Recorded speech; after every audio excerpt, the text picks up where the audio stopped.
Hey guys, Richard of Matthews Wealth Management. Today we're going to be talking budgets. Not the annoying part of budgets where we track all of your income and your expenses, but we're going to talk about how much of your expenditures on average should be going to different categories. So a lot of people ask this question: what should I be spending on gasoline or food at home or housing? And there's a good place to go for that. And we're going to talk a little bit about how those categories average out across the country and a great place to go for the specifics that'll match your situation. So the most important part of this for the research piece is going to be going to bls.gov. And there's some searches. We're actually going to put a link at the end of this video so you can click on it and then start perusing through the reports. But BLS stands for the Bureau of Labor Statistics, and that's a department of the U.S. government. And what their job is to track expenditures, track the costs and income and all sorts of different valuations across our economy. And so what I've got here is actually a printout, a few pages, 13 pages here from 2018. That's the most recent expenditure that will break down by category how much the average American spends in each of these budgetary areas. So let me just go through it real quick, and then we'll actually look at a comparison over time between an older time frame in American history when people were spending a certain amount on food and housing and compare it to 2018. But on this report, this is actually table 1502. It's called the Composition of Consumer Unit. So if I go down here about almost towards the end of the first page, we see the average annual expenses across all people that have been surveyed here is $61,224. So that's the average amount per year that Americans spend on everything. So if we look at food at home versus dining out is a big discussion point in client meetings. How much does the average person spend going out to eat versus how much does the average person spend on groceries coming home? And it's interesting in this line of work to see people's habits and so forth. But here the average says that 4,464 would be food at home, and then we go to the next page, and food dining out away from home is 3,459. So really not that big of a difference there. So on average, people are above the 7,000 a year off of that 61,000 total expenditure. So going back through some more, housing is interesting. We have owned dwellings, so somebody that owns a house, that represents 10.9% of the costs for the expenditure for homeowners, compared all the way down to those that rent, only 6.9%. The major discrepancy there would be mortgage interest as well as property taxes, so I thought that was interesting to share. Utilities on average, if you look at the gas, the water, telephone bill, electric, you're looking at 6.6% is the average. And then there's a lot of categories here. 2 pages we're going to skip.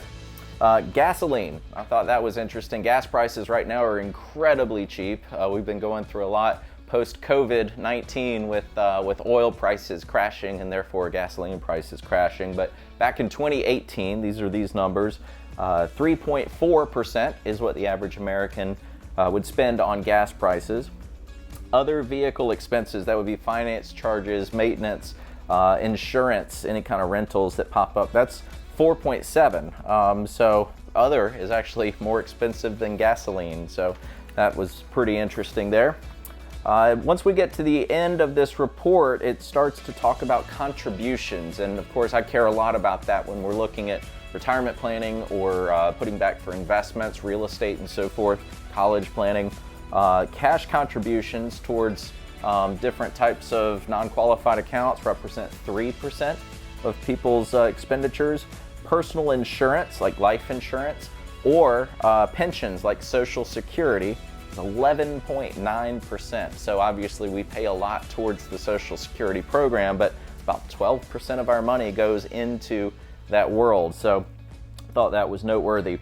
Wages and salaries, 78.3% of people out there are earning W-2. Only 6.7 are considered self-employed on this data. So that was very, very interesting. We spent 11%, as I mentioned, towards private retirement as well as Social Security, and 14.5% on personal taxes. So that's a lot of money for the average American. So that's going to be the federal, the state, and other taxes like property taxes, sales taxes, local taxes, etc. So 14.5 is the average. Let's see, we're coming to the very end here. Estimated market value of owned home is $198,000. So that's across the country, and whether it's in New York City or Boise, Idaho, or even somewhere that's very remote, about 200 grand is the average price for a home. Average rent across the board is $1,071 a month. And I believe that covers it. So with all of that information, I boiled it down to a very simple to see chart, and we're just going to go through a couple of these categories, and we're going to look at 2018's numbers and then compare them back to 2002, a 16-year difference, and see what's changed over the years, okay? So the first one we're going to look at, we'll go with 2018. I'm going to change out my marker here. We'll go for green. Green is for money, right? So we got 2018, and we're going to look at food, and then housing. And so these are the overall headings that they have on that, that breakdown: apparel or clothing, transportation, healthcare, that's a big topic,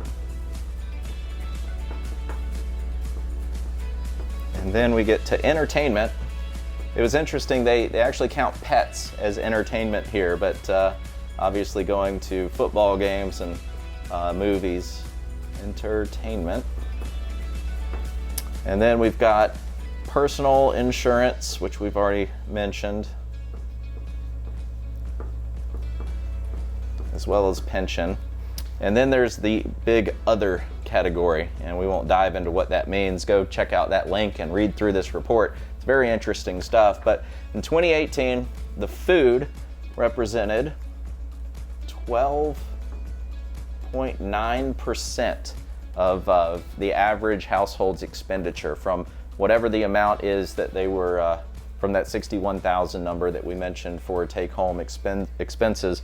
Housing represented 32.8%. Then we get down to apparel, which was 3%.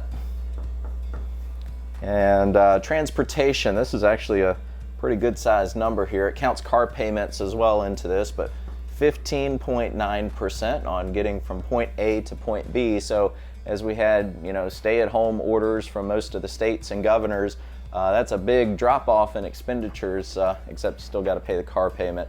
A lot of insurance companies rebated, which was nice. Healthcare costs are at 8.1%. Entertainment, 5.3%. Then we get down to the insurance and pension, which I already mentioned. Social Security is a big driver of this, but 11.9% total. And then other drops in at 10.1%. That's a big number for something that's not really categorized. But for 2018, this is how it falls. We're going to go and now look at 2002. Not for any particular reason, kind of arbitrary, but 16 years is a long enough time to look, and that was another one I clicked to look back at the past. But food back then was 13.2%.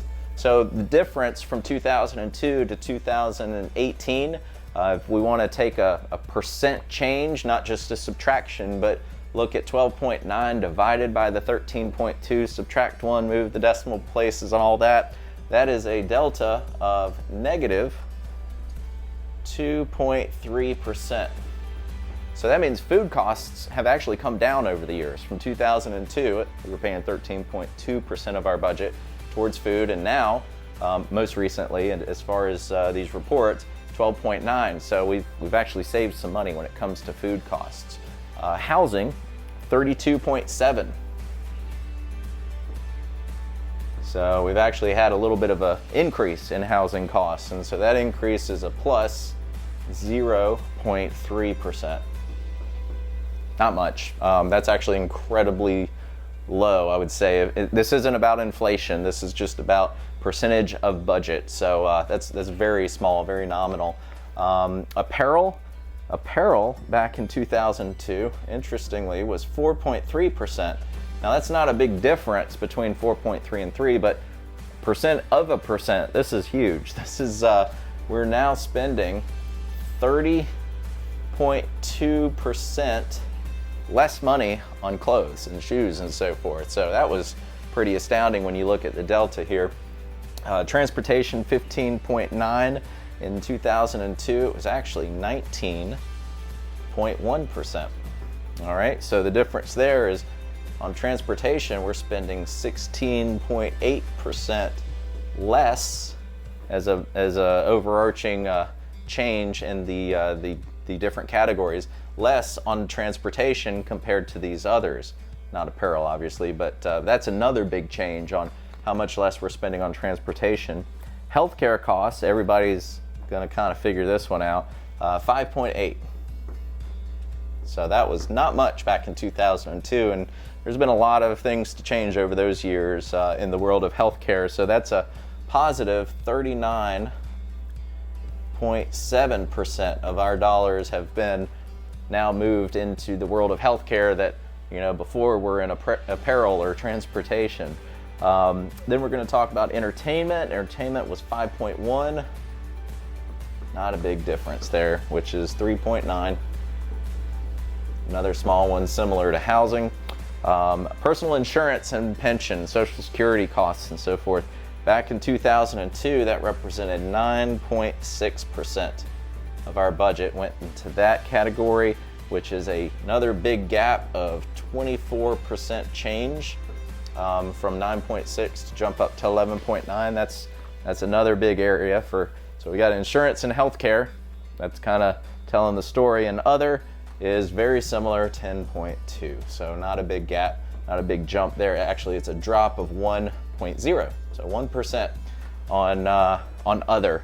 So I thought that might be an interesting concept. We're going to put a link here at the end to reference the report so that you can go in. It'll actually break down not just the average American, but whether you're married with children, how old your children are, how many children you are. So you can actually find what people very similar to your family and financial situation are spending in each of these categories, and break it down to how much they're paying for chicken and pork and different types of cars, new and used. But very extensive information. It's interesting to learn, but we'll share that at the end. Hope this has been helpful, and we'll see you next time.